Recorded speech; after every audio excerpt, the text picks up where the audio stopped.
Because जब open merit का ही share 30% हो, फिर इस ओपन मेरिट में से भी आप देखिए रिजर्व तबका हमारे भाई शेयर लेते हैं उधर, तो फिर जनरल कैटेगरी वालों के लिए कुछ बचता ही नहीं है जिनकी आबादी 7। इसलिए मैं आपसे भी कहूँ कि आप जैसे हमने उस वक्त पे आपका साथ दिया, हम भी चाहते हैं कि आज आप भी हमारे साथ एम्पैथाइज करें, आप भी ये हमारे दर्द को समझे। ओपन मेरिट का शेयर है ये डिफर करता है फ्रॉम 20 to 30%, कहीं कहीं पे 35% भी जाता है जेकेपी से। और जो बाकी कैटेगरीज का शेयर है उसमें मैं आपको बता दूं कि जो ST1 और ST2 ये 10% ईच है, तो इसका मतलब कंबाइंड ST 20% हो गया आपका। SC आपका 8% है यहाँ पे, OBC आपका यहाँ पे 8% है। इसी तरह से आपका जो EWS है 10% 20 और 8 हुए 28 और 8 SC के 36, फिर 10 आपका EWS का हो गया 46, फिर आपका 10 RBA का हो गया 56, फिर आपके ये ALC के 4% हो गए 60, फिर हॉरिजॉन्टल और करते हैं कहीं कहीं पे डेडलाइन दी है रोला साहब ने यार, जिसकी जो हिमायत आप भी करते हैं उस प्रोटेस्ट की जो होने वाला है अभी, अगर 20 तक आपकी डिमांड पूरी नहीं हुई तो ये किस तरह का प्रोटेस्ट होगा और इसमें क्या नई चीजें होंगी? हमारा बस ये कहना है कि आप रैशनलाइज करो, हर किसी कैटेगरी से, हर किसी तबके से हमारा शेयर दे दो। यहाँ जो हमने एक और कंसेप्ट जिसके बारे में शायद मैंने प्रोग्राम से पहले भी आपसे जिक्र किया था, डिविजनल रिजर्वेशन का, कि आप वो लागू कर दो, जम्मू को अपने डायनेमिक्स के हिसाब से, कश्मीर को अपने डायनेमिक्स के हिसाब से। और यही फॉर्मूला हमने आज से मतलब 6-7 महीना पहले इन मार्च हमने इन सबमिशन CMO तक उनको इन सबमिशन दिया हुआ है। की बात की नए ये हमारे JKPSC जो एस्पिरेंट्स हैं इनके लिए एक एज रिलैक्सेशन हम पॉलिसी मैंने फ्रेम किया with consultation with some supreme court lawyers, जो कॉन्स्टिट्यूशनल एक्सपर्ट्स हैं कुछ। रैशनलाइजेशन ऑफ रिजर्वेशन जो जम्मू कश्मीर की पॉलिटिकल जो पावर सेंटर बन चुका है, जिस तरह से हमने देखा कैबिनेट सब कमेटी की तरफ से भी रिपोर्ट पेश किया गया जो लोक भवन तक पहुंच गया है। अब सबकी नजरें हैं व्हाट नेक्स्ट।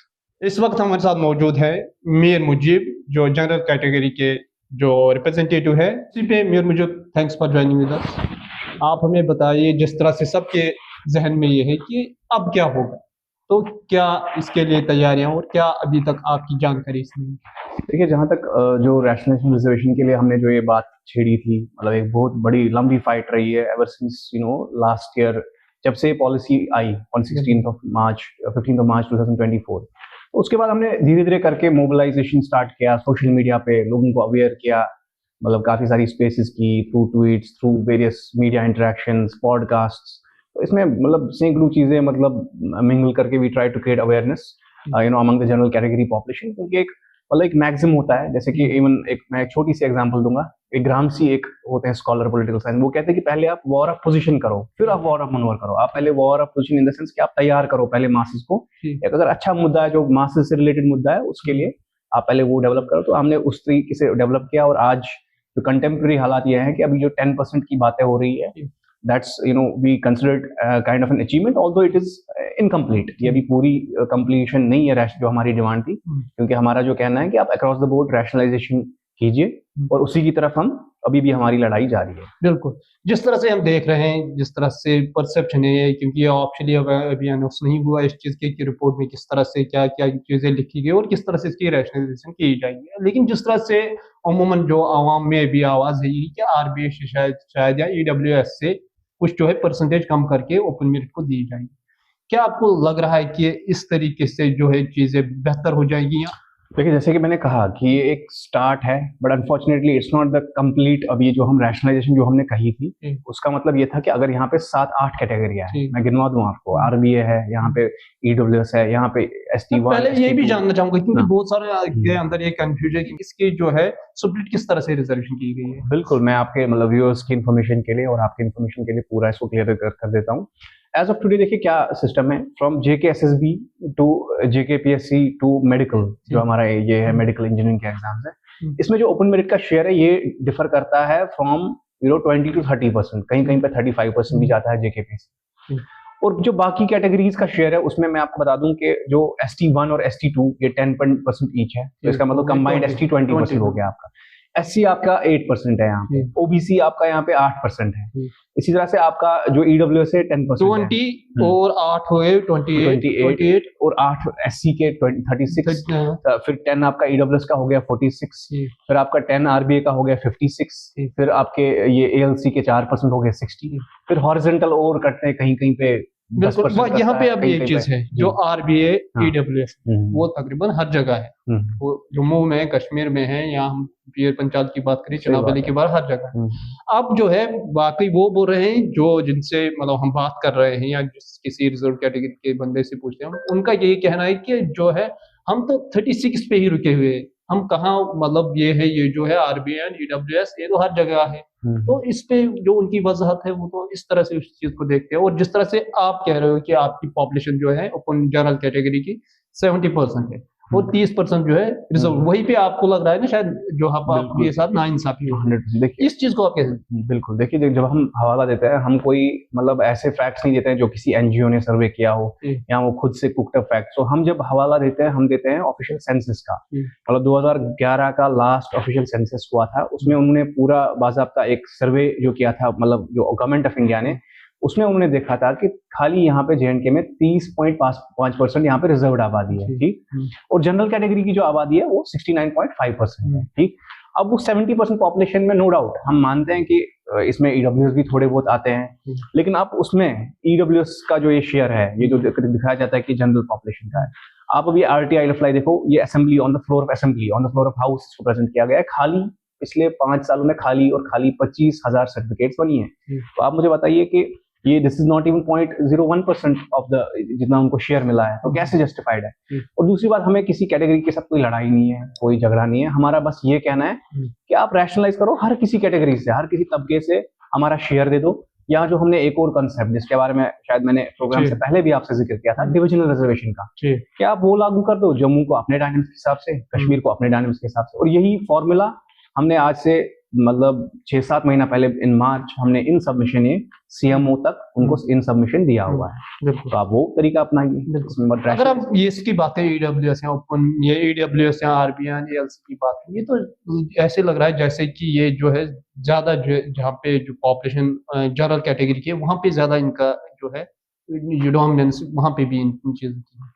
देखिए, ये एक मुझे लगता है कि थोड़ा सा इसको मिथ भी बनाया जा रहा है, बिकॉज अगर आप देखोगे, जैसा कि हमने अभी प्रायर डिस्कशन भी किया था, आरबीए की जो एक कैटेगरी है, इसमें मतलब हम उनके खिलाफ, मेरे काफी दोस्त उस कैटेगरी से बिलोंग करते हैं, बाकी एरिया से हैं, नो डाउट। और मैं ये भी कहता हूँ कि अक्रॉस द बोर्ड रैशनलाइजेशन होनी चाहिए। अब लेकिन देखिए, जब आरबीए और एससी एसटी में क्या डिस्टिंक्शन होता है, एससी एसटी के लिए एक सेपरेट बजट बनता है 60,000 का, 70,000, 70,000 करोड़ का, वो पूरी पॉपुलेशन के लिए आता है, उसके बेनिफिट सारी पॉपुलेशन लेती है। लेकिन ऑन द अदर हैंड जो ईडब्ल्यूएस और आरबीए है, इसका बेनिफिट खाली उस एक पर्टिकुलर इंडिविजुअल को जिसने 10-12 किया है, जिसके 8 लाख इनकम नीचे है, एक पर्टिकुलर इंडिविजुअल उठाता है। इसलिए वो गिने जाते हैं, उनकी पॉपुलेशन गिनी जाती है in terms of certificate holders, ना कि बल्कि इनके बरक्स जो एससी एसटी की कैटेगरीज होती है, ओबीसी होती है, उनके लिए एक सेपरेट बजट बनता है। वो एक कॉन्स्टिट्यूशनली मैंडेटेड, वो एक अलग सेपरेट कैटेगरी है एज अपोज्ड टू दिस। यहाँ पे हम इस पे भी और मजीद बात करने के लिए पहले यहाँ पे ये जानना जरूरी है, क्योंकि जो बहुत सारे लोगों में ये परसेप्शन है कि शायद जो स्टूडेंट्स है या आप जैसे लोग जो एक्टिविज्म इस पे कर रहे हैं, शायद जो है आपको पॉलिटिकल टूल के तौर यूज किया जा रहा है। जिस तरह से हम देख रहे हैं, जो हमारी इलेक्टेड गवर्नमेंट हो, अपोजिशन हो, चाहे उसमें बीजेपी हो, पीडीपी हो, नेशनल कॉन्फ्रेंस हो या लोक भवन हो, एलजी साहब, सब लोग जो है स्टूडेंट्स की बात करते हैं। लेकिन अभी जब हमने देखा, जब एज रिलैक्सेशन की बात आई, सब आपके साथ थे, सबके जो ट्वीट्स आ रहे थे, सबके जो सोशल मीडिया के जरिए जो पैगाम आ रहे, सब आपकी सिंपैथी कर रहे थे। लेकिन जब फैसला आया उस टाइम मतलब वो अगेंस्ट हुआ स्टूडेंट्स। इस पे क्या है? बिल्कुल, देखिए आपका कहना बिल्कुल सही है। देखिए, जब कोई भी मूवमेंट जब उठती है, ये हमने खासकर हमारी जो रैशनलाइजेशन मूवमेंट, ये pure students movement, youth movement, indigenous movement, मतलब इसमें ऑब्वियसली अब आप ये नहीं कर सकते, इसमें रोक नहीं सकते हो। जब कोई मुद्दा बनता है, इसका पॉलिटिकल ट्योर भी होता है, तो इसमें पॉलिटिक्स होती है। हर कोई सियासतदान अपने हिसाब से मतलब इसमें पॉलिटिक्स करता है, अपना फायदा निकालने की कोशिश करता है। बट हमारी जो कोशिश रहती है कि हम कैसे इन सियासतदानों को अपने फायदे के लिए या हमारे लार्जर गोल के लिए हम उनको मैनिपुलेट या यूज करें, मतलब सही तरीके से, manipulation in the right way, not in the wrong way.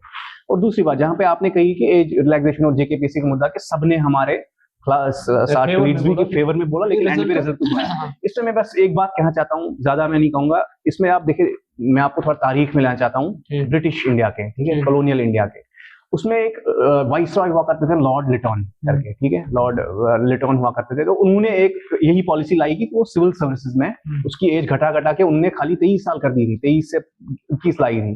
क्यों? वो उनका ये था, वो एंटी पीपल एक मूव था। वो चाहते थे कि जो वहां पे हमारे इंडियंस, भारत के जो लोग हैं, उनको डिनाई करना चाहते थे अपॉर्चुनिटी। अनफॉर्चुनेटली मैं किसी एक पॉलिटिशियन को पॉइंट आउट नहीं करूंगा, किसी एक पावर सेंटर को ब्लेम नहीं करूंगा, बट जिसने भी ये पॉलिसी बनाई या जो इसको मतलब जो पीछे से पुश कर रहा है, तो वो उसी लॉर्ड लिटन जो वाइसरॉय थे उस वक्त के, उनके नक्शे कदम पे चल रहा है। लेकिन जबकि आपको चलना चाहिए गांधी जी के रास्ते पे, आपको अंबेडकर जी के रास्ते पे, कॉन्स्टिट्यूशनल फाउंडिंग फादर्स के रास्ते पे, जिन्होंने मतलब एम्पावरमेंट के दर्ज दिए, जिन्होंने ये कहा कि यूथ को आगे आने की अपॉर्चुनिटीज मैक्सिमाइज होनी चाहिए, ना कि मिनिमाइज होनी चाहिए। एक क्लियरली एंटी पीपल पॉलिसी है एंड इसको रिवर्स करना चाहिए। अच्छा, आपको क्या लग रहा है उसमें गलती किसकी थी? जिस तरह से भी हमने देखा बेचारे जो माइनस टेम्परेचर में भी प्रोटेस्ट कर रहे थे, कल एग्जाम था लेकिन आज तक क्लियरिटी नहीं।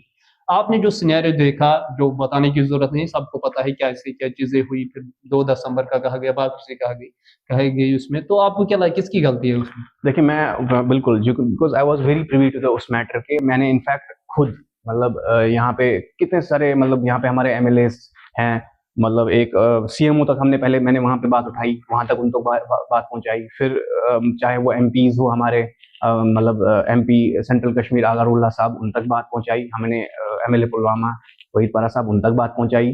तो जो भी कॉरिडोर्स थे वहाँ, इवन तो ऑफिस ऑफ एलजी, वहाँ पे हमने बात की। इवन मैंने आइडियोलॉजिकल डिफरेंसेस हो सकती है, मगर मैंने इवन एलओपी जो हमारे हैं सुनील शर्मा जी, उनसे भी बात की कि आप इस मुद्दे को किए, और सबों ने एश्योरेंसेस दी कि हम अपनी तरफ से करेंगे। लेकिन अनफॉर्चुनेटली हुआ नहीं। देखिए, फिर ये रीजन दिया गया कि शायद वो जेकेपीएससी के ऑफिशियल मान नहीं रहे हैं, फलाना नहीं मान रहा है, फिस्ताना नहीं मान रहा है। लेकिन आप मुझे बताओ कि आखिरकार क्या एक क्लर्क आंसरेबल है टू अ रूलर की वाइस वर्सा? तो ये जो एक बुद्धू, एक मैं थोड़ा इसमें इस टर्म्स में बताऊंगा कि आप इस तरह समझते हो कि लोग इतने बेवकूफ है। I think people see through it.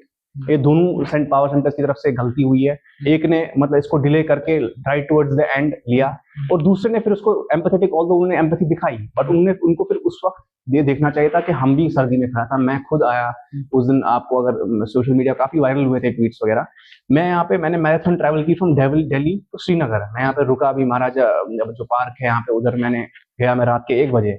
तो हमने ये सब देखा उसको, मतलब पूरी मतलब उस पावर टसल को या जो भी था वो, अनफॉर्चुनेटली, लेकिन वो बहुत ही एक गलत एंटी पीपल मूव था, नहीं होना चाहिए था, और दोनों इक्वली जिम्मेदार है उसके लिए, मैं किसी एक को ब्लेम नहीं करता। बिल्कुल, यूपीएससी पीएससी क्लियर करना ये ड्रीम होता है कि जब उनके साथ ये चीजें होती है, एक स्टेट में कियोस्क के बीच में फंस जाते हैं, तो कितना मुश्किल होता है इन चीजों को। देखिए, इसका बहुत ही मतलब मैं आपको बोलूंगा ट्रॉमेटिक इफेक्ट पड़ता है। अब मैं आपको मतलब एक सिंपल एग्जांपल देता हूँ। कुछ लोग मतलब फॉर एग्जांपल, मैंने जैसे ट्रेन अरेंज करके मैं आ गया, बट कुछ लोग थे जिनकी फ्लाइट कैंसिलेशन हो गई। आपको पता ही है कि उस वक्त इंडिगो फ्लाइट कैंसिल, इस वक्त भी एज वी स्पीक आज भी चल रहा है, हर रोज फ्लाइटें कैंसिल हो रही है। तो उनको एक अभी लाइफ लॉन्ग ट्रॉमा रहेगा कि किसी एग्जाम के लिए जिसने 1 साल 2 साल तक लगातार तैयारी की, बट अनफॉर्चुनेटली फिर उनको मौका भी नहीं मिला कि उस एग्जाम पे बैठने के।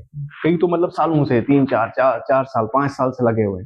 तो यहीं से हमें समझ आता है कि स्टेट एक लाइफ लॉन्ग ट्रोमा रहता है। मुझे नहीं लगता कि वो आसानी से इस ट्रोमा से उबर पाएंगे, बहुत उनके लिए नुकसान रहेगा। देखो, अगर हम कंट्री वाइज देखें तो कहीं ना कहीं वहां पे जो है बीजेपी जो है इस चीज को, रिजर्वेशन को कहीं ना कहीं मतलब हटाने की बात कर रहे हैं। और अगर हम बात करेंगे यहाँ पे जम्मू कश्मीर में, इसका जो है अपोजिट क्यों दिखाई दे रहा है?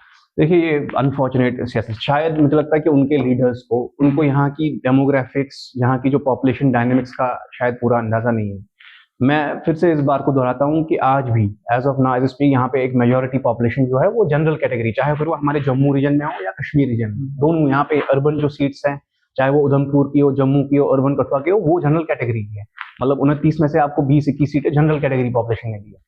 मतलब आप इस बात को आप मतलब चाहे कोई भी पार्टी हो, बीजेपी हो, दूसरी पार्टी हो, आप उनको फॉर ग्रांटेड नहीं ले सकते हो फॉर लॉन्ग। अगर आपको ये लगता है कि आप खाली 30% रिजर्व है, उसमें आप 3-4% को अपीजमेंट करने के लिए आपने कोई पॉलिसी लाई है, किसी को रिजर्वेशन दिया, और आप उसके बिना पे आप यहाँ पे सरकार बनाओगे, सत्ता में आओगे, तो वो भी आप देख लो। जम्मू कश्मीर का यूथ आजकल का बहुत अवेयर है, आपकी हिपोक्रेसी को कॉल आउट करेगा। वो मतलब ज्यादा देर तक मैनिपुलेट नहीं होगा।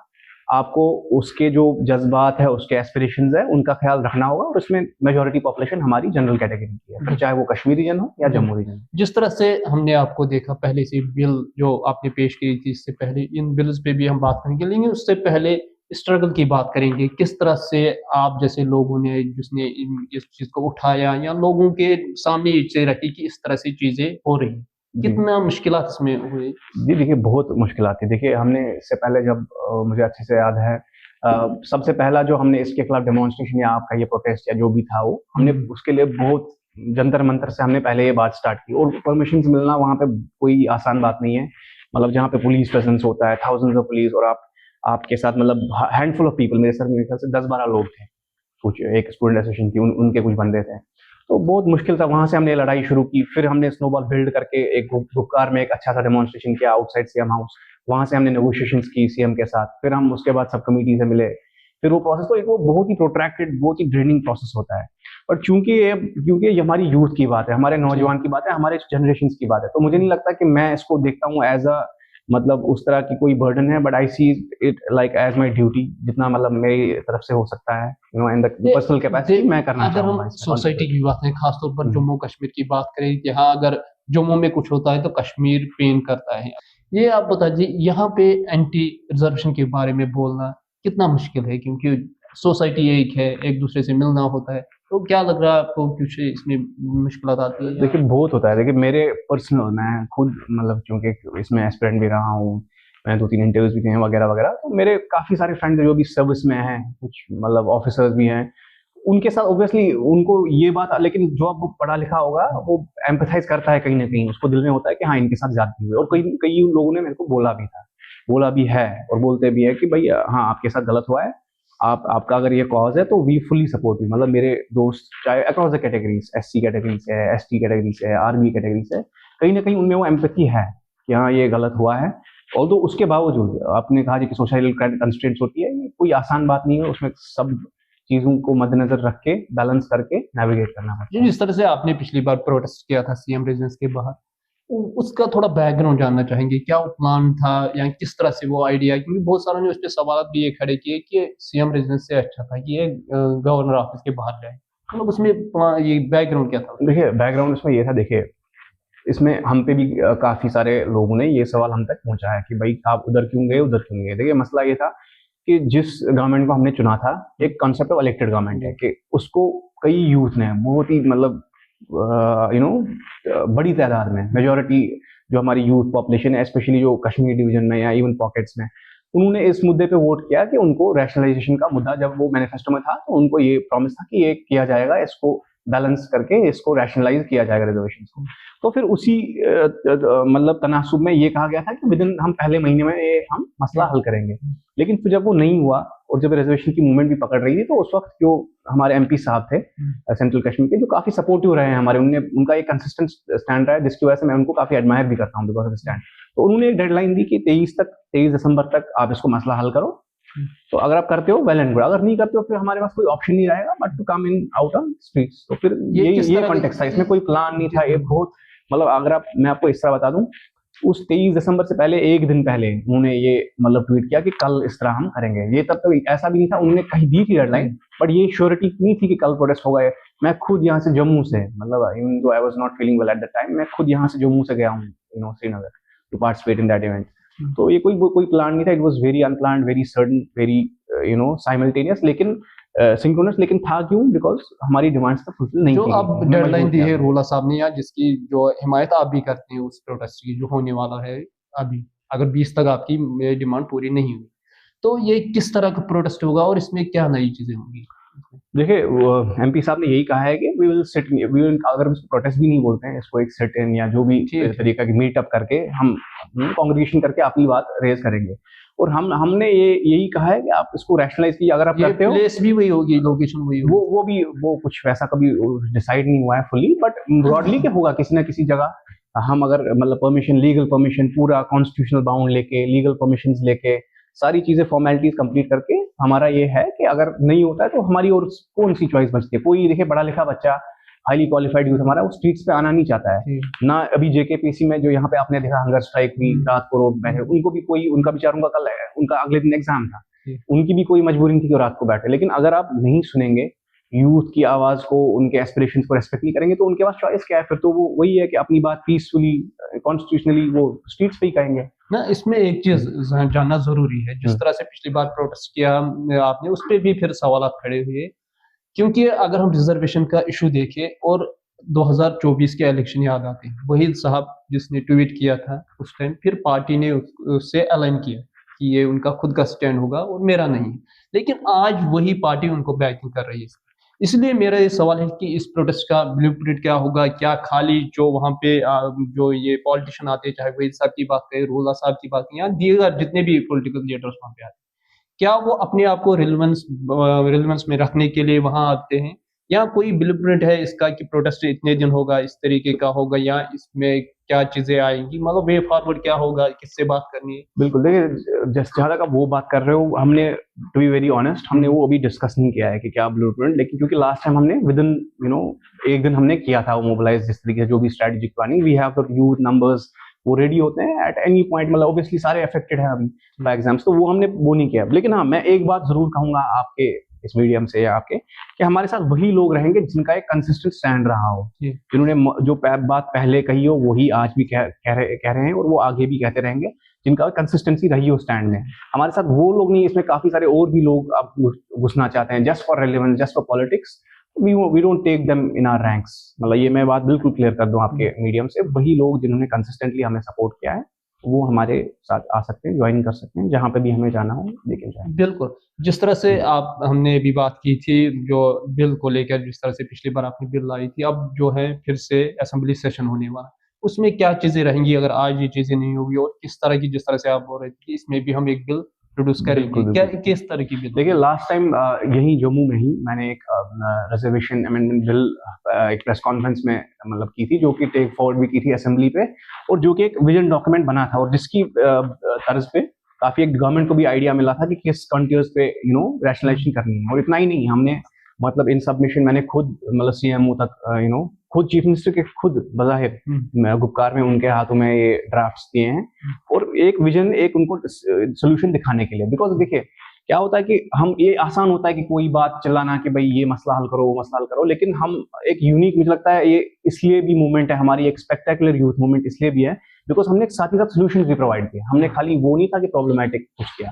और जो आज की आपने जो बिल की बात की नए, ये हमारे जेकेपीएससी जो एस्पिरेंट्स हैं, इनके लिए एक एज रिलैक्सेशन हम पॉलिसी मैंने फ्रेम किया with consultation with some supreme court lawyers, जो कॉन्स्टिट्यूशनल एक्सपर्ट्स हैं, कुछ उनसे सलाह मशवरा करके एक परमानेंट एज पॉलिसी और अटेम्प्ट कंटिन्यूटी, जिसमें मतलब ये एनविजन है कि जैसे कि बाकी स्टेट्स में, यूपी हो, मध्य प्रदेश हो, बिहार हो, जहाँ पे 37 एज रहता है, ठीक है, तो उनकी तर्ज पे जेएनके में भी 37 एज हो, और अनलिमिटेड जैसे अटेम्प्ट वहां पे होते हैं सिविल सर्विसेज में, हम भी चाहते हैं कि जेएनके में वैसी एक पॉलिसी आए। और इस डॉक्यूमेंट को मैं कोशिश करूंगा, मैंने ऑलरेडी कुछ लोगों से बात की है, जो लेजिस्लेटिव असेंबली के हमारे मेंबर्स है, रिप्रेजेंटेटिव है, उन तक ये बात पहुंचाई जाए ताकि वो इसको कैरी फॉरवर्ड कर सके। देखिए अगर वो ये चीजें नहीं कर पाए तो एटलीस्ट हम जितना हमारी कैपेसिटी में कर सकते हैं, हमारा ये एंड्योर है कि ये चीजें की जाए, हमारे यूथ के लिए की जाए। मुझे सर यहाँ पे एक चीज और भी जाननी जरूरी है कि मुजीब साहब ही क्यों? बहुत सारों के सवाल ये भी है कि जो इस एक्टिविज्म में आता है और पॉलिटिशियन के साथ जिसका उठना बैठना होता है, वो आसान होते हैं मैनिपुलेट करें, या वो ये भी चाहते हैं कि अब पॉलिटिशियन के साथ उठना बैठना हो गया, हम अब इसी लाइन में जाएंगे। तो मुझे साहब की क्या परसेप्शन, आगे आपको कहाँ जाना है, क्योंकि ये जानने भी लोगों को। बिल्कुल, देखिए 100% जो भी पब्लिक लाइफ में आता है तो उसमें देखिए, अब मैं आपने मेरी पर्सनल बिकॉज है इसके बात की, तो मैं बता दूं कि मैं I was one of the first persons जिसने इस इशू को रेज किया, जिसने इस इशू को आगे किया, और हमने कभी नहीं रुकाया कि किसी और को आना हो, वो आ सकता है, जो भी मतलब जेन्युइनली अफेक्टेड यूथ है। फॉर एग्जांपल मैं अपनी बात करूं, मैंने 3 बार सिविल सर्विस का इंटरव्यू दिया है, तो I was it was a reaction to this hurt that because of this reservation policy, जो मुझ पे एक पर्सनल, एक जाती जो इम्प्रिंट रहा है इन अपोजिशन था, बिकॉज मैंने इसको देखा है बारीकी से। फिर जो इसमें काफी रिसर्च था, जैसे कि मैंने आपको कहा, मासेस को अवेयर करना, वो एक बहुत ही ह्यूमंगस एफर्ट होता है इनिशियली। अब तो मतलब कोई भी आ सकता है, हम तब भी रोकेंगे नहीं, बट इनिशियली जो इसमें लगा कि मासेस तक ये बात पहुंचाने में, उसमें हमने काफी मेहनत की। और आज भी जिस पे भी जो भी आना चाहे, जो भी हमें ज्वाइन करना चाहिए इस मूवमेंट को, जिसको कुछ कंस्ट्रक्टिव ऑफर करना हो, हम वो करते हैं। और अभी मतलब कुछ दिन पहले ही हमने एमपी रेजिडेंस पे वहाँ पे दिल्ली में मीटिंग की थी। हमने कुछ इंटेलेक्चुअल्स, मैंने ही उनको लाया ऑन बोर्ड कि आप भी हमें ज्वाइन कीजिए, हमें और फेसेस की जरूरत है जो हमें इंटेलेक्चुअल और डेप्थ दे और नए नए तरीके बताएं। तो एक इंक्लूसिव प्रोसेस होता है, everyone is open to join, everyone is free. बिल्कुल। इसके अलावा ये भी जानना चाहेंगे, जिस तरह से ये मूवमेंट चली, तो अभी ग्राउंड से रेस्पॉन्स कैसा आ रहा है? तो देखिए बिल्कुल बहुत ज़्यादा देखिए जब हमने स्टार्ट की मुझे नहीं लगता है कि उस वक्त 2024 में शायद ही कोई बंदा था जिसको ये चीज़ पता थी। फिर जब जैसे कि मैंने आपको कहा कि जब दिल्ली में हमने एक इवेंट किया जंतर मंतर पे, वहाँ पे थोड़ा ट्रैक्शन मिला, फिर मीडिया में भी काफ़ी हुआ, तो धीरे-धीरे एक बिल्डअप हुआ और आज मतलब फिर गुपकार, फिर बाकी सब चीज़ें हुई, फिर स्पेसेस हमने कंटिन्यूअसली की, वहाँ पे हम गेस्ट्स को लाते थे। मतलब ऑब्वियसली पॉलिटिशियंस का यही क्यों हम इनको इन्वॉल्व करते हैं कि इससे थोड़ा ट्रैक्शन बढ़ता है। इससे जब बिकॉज़ अब ये भी बात करते हैं असेंबली के फ्लोर पे, हमने इनको डेटा प्रोवाइड किया। आपने देखा होगा कि काफ़ी ने ये असेंबली के फ्लोर पे बात की। तो वो जब हमने उनको रिसोर्स यहाँ से दिया, डेटा प्रोवाइड किया, तो उससे एक रेज़ोनेशन बना, एक मुद्दा बनाए और आज हम देखते हैं कि because of that ground work आज ये एक फुल फ्लेज्ड इश्यू है जम्मू कश्मीर। अगर हम बात करें, आपने शायद कहा था कि जब तक ये इशू रैशनलाइजेशन ना हो जाए तब तक रिक्रूटमेंट जो है बंद होनी चाहिए। लेकिन उसके बाद हमने देखा जिस तरह एसएसबी जो है पोस्टिंग कर रही हैं और कहीं न कहीं उसमें भी जो तैयारियाँ इसके लिए कर रही हैं, खासकर जनरल कैटेगरी के स्टूडेंट्स, अभी भी कुछ पोस्टें आने वाली हैं। तो उनके लिए क्या आपकी तजवीज़, क्या आप अभी भी उसी पे हो कि स्टैंड आपका वही है कि अभी जो है रिक्रूटमेंट रुकनी चाहिए? बिल्कुल देखिए ये आपने बहुत इंपॉर्टेंट इशू रेज़ किया because from the past 4-5 days मुझे कंटिन्यूअसली मैं आपको अपना इनबॉक्स दिखा सकता हूँ। एक फ्लड किया गया मैसेज ना जो कि जेईई के हमारे एस्पिरेंट्स हैं, जेकेएसएसबी के, वो जो हज़ारों लाखों एस्पिरेंट्स होते हैं, जेकेएसएसबी एक मास रिक्रूटमेंट एजेंसी है। तो उन लोगों का बेचारों का यही कहना है कि एट लीस्ट अगर आप रिजर्वेशन रैशनलाइजेशन का सोच रहे हो कुछ या आपने लाया है कुछ नंबर, तो आप उसको खातिर खा, जो मैं भी ये कहना चाहता हूँ कि इसको अच्छे से रैशनलाइज करो, इम्प्लीमेंट करो, उसके बाद ये पोस्टें लाओ। बिकॉज़ कहीं ऐसा ना हो कि आप पोस्टें सारे यहाँ से खत्म कर दो, उसके बाद आप कोई रैशनलाइजेशन करो, उसका कोई फायदा नहीं होगा। ऑलरेडी हमारे साथ इतनी नाइंसाफी हुई है पिछले 1 साल में, आपने देखा कि एक के बाद दीगर वो रिक्रूटमेंट्स होती गई है एंड विदाउट हम किसी रिक्रूटमेंट के खिलाफ नहीं है। हम जानते हैं कि जेएनके में अनएम्प्लॉयमेंट है, लेकिन उससे पहले एज अ फर्स्ट स्टेप आपको रैशनलाइजेशन करना था, तभी तो हमारा जो फायदा जो मेजॉरिटी यूथ है उसको मिलता, वरना ये फिर वही कुछ एलीट सेक्शन तक पहुंचता है जिनके पास ऑलरेडी बहुत सारी जॉब्स है, तो उधर तक ये फिर से जाता है। लास्ट में आपसे ये जानना चाहेंगे कि यूथ के पास जो गवर्नमेंट जॉब है इसके बगैर क्या एवेन्यूज होनी चाहिए गवर्नमेंट से? इसके बाद क्या आपकी लड़ाई यही तक है कि उसके बाद क्या ये प्रोसेस चलता रहेगा, जो युवा है उनकी मुश्किलात नौकरी? नहीं, आपने बहुत ही वैलिड पॉइंट रेज किया। देखिए government job it's not everything, obviously it's a very important cycle हमारी इकोनॉमी में। मतलब जो एक गवर्नमेंट जॉब होती है पूरी, क्योंकि जेएनके में आपने देखा कि एज ऑफ नाउ यहाँ पे प्राइवेट सेक्टर तो नेक्स्ट टू नॉन एग्जिस्टेंट है। अब इसलिए भी इंपॉर्टेंस होती है कि ये न सिर्फ एक फर्द की इंपॉर्टेंस होती है, सारे फैमिली की इससे चलती है, एक सोसाइटी का जो वर्चुअस साइकिल है इकोनॉमी का वो चलता है जब एक एक एरिया में अच्छी distribution, evenly distribution government job से। जहाँ तक आपने बात की कि बाकी एवेन्यूज जो कि प्राइवेट सेक्टर, बिजनेस वगैरह, ऑब्वियसली हमें उसमें भी स्टार्टअप्स में कोशिश करनी चाहिए, एमएसएमईज में वो बिल्डअप करने की कोशिश करनी चाहिए, मैन्युफैक्चरिंग यूनिट्स, और जो टूरिज्म का हमारा पोटेंशियल है उसको टैप इन करने की जरूरत है और डेस्टिनेशन ऐड करने की जरूरत है। साइमल्टेनियसली मुझे लगता है कि हमें अपनी एनर्जी जितने भी हमारी कैपेबिलिटी है उसमें भी जितना हम कंट्रीब्यूट कर सकते हैं कंस्ट्रक्टिवली उस पर भी जरूरी है।